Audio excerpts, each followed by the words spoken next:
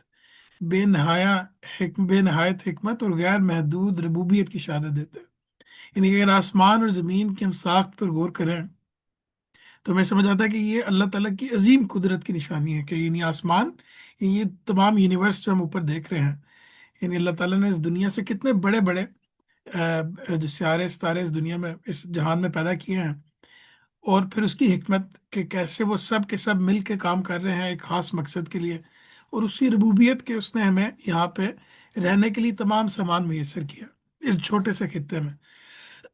جس کے ارد گرد بظاہر مادے کا ڈھیر نظر آتا،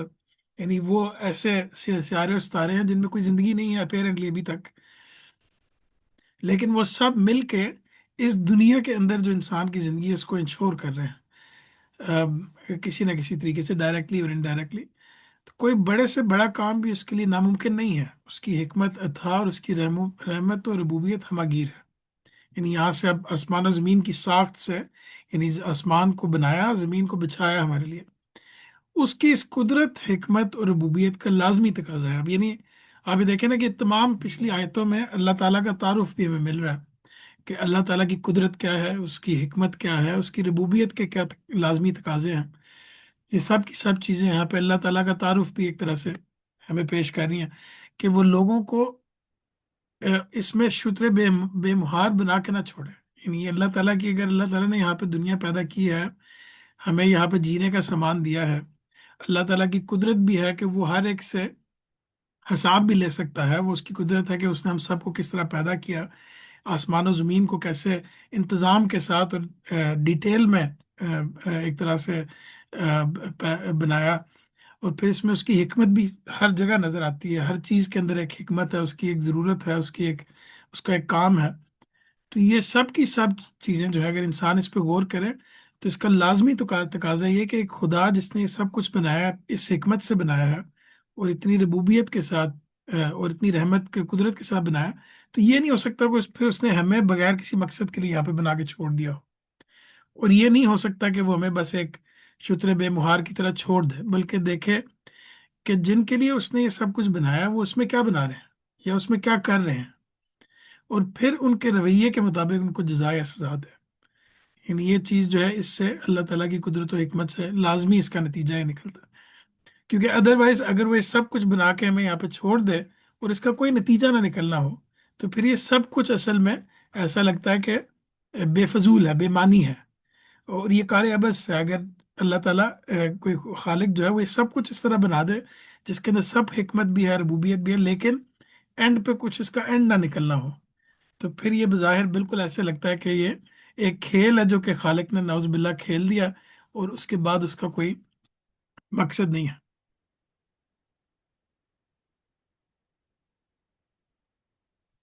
اب اس کے بعد یہاں پہ یہ والی آیت ہے جو کہ کافی میرے خیال سے امپورٹنٹ آیت ہے، اور اس لحاظ سے اس کو سمجھنا بھی امپورٹنٹ ہے کہ وَنَفْسٍ وَمَا سَوَّاهَا، اس سے یہ اور اگلا حصہ جو نفس اور جیسا اسے سنوارا۔ پہلے ہم اس پہ غور کر لیتے ہیں کہ نفس آپ کے نزدیک کیا ہے، یعنی نفس کو آپ کیسے دیکھتے ہیں؟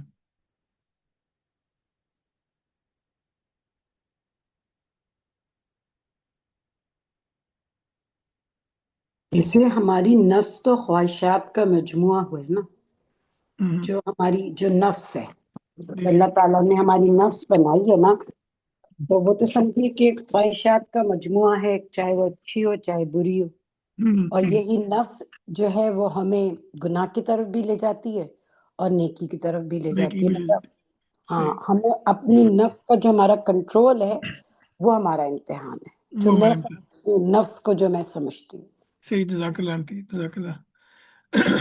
کوئی اور ساتھی بھی اگر کچھ اپنی رائے دینا چاہیں کہ نظام بھی؟ اس پہ نا مجھے وہ علامہ اقبال صاحب کا ایک شعر یاد آ گیا، اس میں کہتے تھے کہ جس کو سمجھتے تھے ہم جس میں خاکی غبار تھا کوئی آرزو کا، تو یعنی ایک یہ دوبارہ بتائیے گا نظام بھی، مجھے سمجھ نہیں آیا، سوری۔ کچھ اس طرح سے تھا کہ جس کو سمجھتے تھے ہم جس میں خاکی ہوں غبار تھا کوہ آرزو کا، تو ہوں مثلا آرزوؤں کا مجموعہ جو ہے وہ اس ہاں، لحاظ صحیح صحیح صحیح، جزاک اللہ، یعنی سملر بات جو کہ جیسے آنٹی نے بھی کی ہے